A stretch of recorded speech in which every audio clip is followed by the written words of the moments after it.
Hello and welcome back to Animal-Based In Your Face with Scott and Pam, where tonight I'm going to be making chicken and waffles for my family. They are also great for meal prep, so you can take to work on busy days. This is a sandwich. Here is our carnivore waffles, which you can find the recipe on our YouTube channel. And tonight we're going to be cooking and breading the chicken that goes on these sandwiches. Now let's go find out what the ingredients are. And let's get busy cooking. For the first ingredient, I wanted to start with the chicken. Now, we buy this Tyson all-natural boneless, skinless chicken breast. Any chicken will work, but we do prefer the thin sliced. We just have a thing with really thick chicken, and this works perfect. So what I do is, if I don't have time to defrost it in the refrigerator, then I will just defrost it in the microwave, or I'll let it sit out for a little bit on the countertop and then put it back in the fridge. And once it's defrosted, I just take my knife and I cut it into pieces that will fit pretty good on the waffles that we're gonna be using tonight. So you're gonna need chicken. However much you wanna make is up to you, but I am definitely making enough for dinner tonight and meal prep for dinners and lunches this week. Next, you're gonna need pork rinds. Now we use the pork rinds from Sam's Club because they are much cheaper. They are cooked in their own rendered fat, which you need when you're purchasing pork rinds. You need to watch your ingredients and look for that. And then I take those pork rinds and I put them in my food processor and I make my own pork rind crumbs. Now you can purchase these at the store. It is a lot more expensive that way. Some people just want the convenience, but whatever works for you. So you're gonna need your pork rinds to bread your chicken. You're also going to need your choice of cheese. Now, I like to use Parmesan cheese when I am breading my chicken. So it's a mixture of Parmesan and then the pork panko. That's going to be our breading for our chicken. You're also going to need 2 eggs. We're fixing to whip those up. And then here is my bowl of pork rinds, which I have 1.5 cups of the pork rind crumbs, and then I have 1/2 cup of the Parmesan cheese. You can do whatever ratio you want. That's the one I like. And then I'm gonna add a little bit of seasoning in just a minute. It's time to get our skillet hot, and I'm cooking with the Ninja Foodie pan. It's actually a ceramic pan and it's Teflon free, in case anybody is wondering. I'm going to cook my chicken tonight in bacon grease. I just love the flavor that it gives, but you can also use anything of your liking. You can use tallow, ghee, whatever it is you like. But I personally like bacon grease, and we have a stainless steel container that stays right here on our countertops. And we cook so much bacon, probably, I don't know, 6 to 8 pounds a week. So I always have plenty of bacon grease. We do go through it pretty quick though. So I'm just gonna take a soup ladle, and I'm going to fill it up and I'm going to put it in my pan. And depending on how big your skillet is and how much chicken you're cooking will determine how much, tallow or bacon grease you want to put in your pan. I'm going to go ahead and put 1 more ladle. As you can see, I have plenty of bacon grease. Now we just leave this sitting on our counter. We go through it so fast it never goes bad. Some people store it in the fridge, but you will definitely know when your bacon grease is going bad by the smell, but we never have that problem, like I said, because we just use it up so fast. Okay, I have 2 spoon ladles full of bacon grease in my skillet. I'm going to turn my fire on to a medium and let that start getting hot. Our bacon grease is getting hot, and I wanted to show you what I'm going to use to flip my chicken with. This spatula is paper thin. As you can see, it's super bendy. We have about 10 of these. We absolutely love them. And I'm going to be using this tonight. Now, the breading on your chicken can fall off pretty easy, and you will see that as I'm cooking, so you just have to be really careful with it. But once it starts cooking and it's on, you're good. I'm going to go ahead and put the spices that we are going to use tonight in our breading. If you're a strict carnivore or animal-based, you may not use any seasonings at all. We love this John Henry garlic pepper seasoning. So I'm gonna sprinkle this in my breading, and then we will get busy coating our chicken, breading it, and getting it in the pan. Since I am cooking solo tonight and we are cooking chicken, it's gonna be a little hard for me to video with one hand and touch chicken and not get it all over everything, so I apologize. I will do my best. You just wanna make sure before you start that your grease is hot, so when your chicken touches the skillet, that it's immediately sizzling and not just sitting there in your grease. Like I said, I have mine on a medium high, heating up. If it gets too hot, I'll just turn my fire down. All skillets and all stovetops will cook differently. I'm gonna start breading. First, I'm gonna take my chicken piece. Yours may be a lot thicker, bigger, I don't know, but this is how I cut mine to fit on a waffle.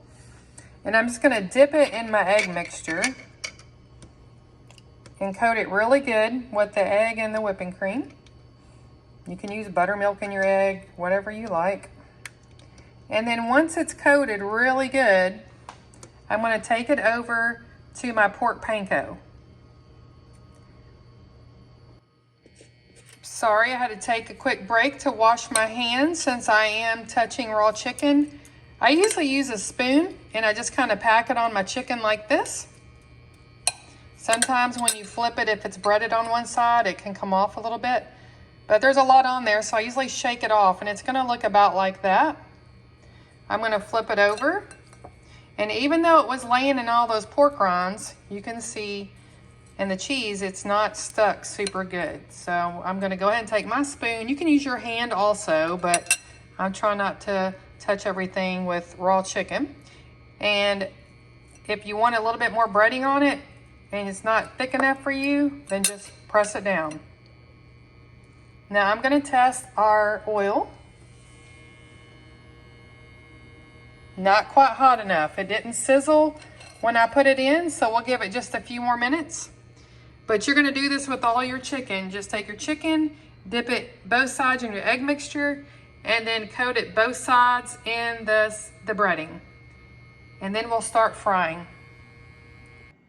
While the bacon grease is still heating up, I just wanted to say, this is a super simple recipe for carnivore waffles. The recipe, like I said, is on our YouTube channel. The only thing I change when I'm doing chicken and waffles is I want this waffle to be a little bit sweet. So I add a little bit of maple syrup in my batter. Not a lot, but just enough to give it a hint of sweetness. So if you go look at that recipe, the only thing that's different is I do not put cinnamon in these for chicken and waffles. I do put the vanilla, and I do add a little maple syrup. Now my grease is hot. You can see it's starting to smoke a little bit, so I turned it down. I'm gonna take my chicken. Now this can pop a little bit as you're cooking. It did on me when I cooked it the other night because my husband loves it. So I'm cooking it again and wanted to get a video up of it for y'all.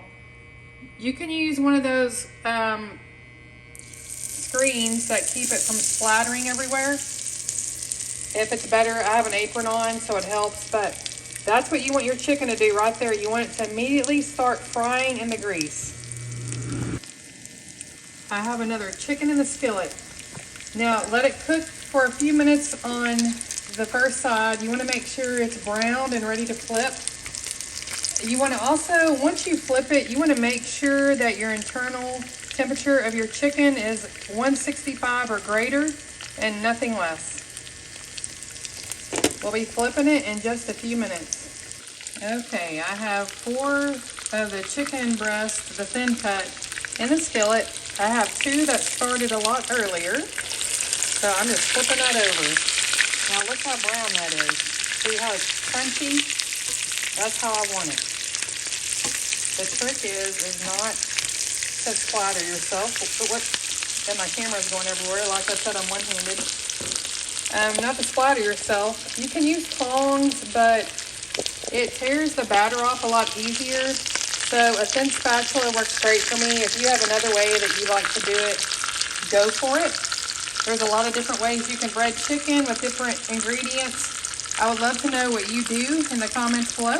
We're gonna let this cook until the internal temperature is 165 degrees minimum. All right, these first two are done. They're over 165 degrees. You want to make sure you're checking the thickest part of your chicken. They're good. And I'm going to check this one. It's good. So I'm going to take them. I'm going to take them off. I just flipped my next two breaded chicken breasts. They're looking good. You can see them spices and that bacon grease all in that crust. And here's the two that I just took off. Crispy chicken for chicken and waffles.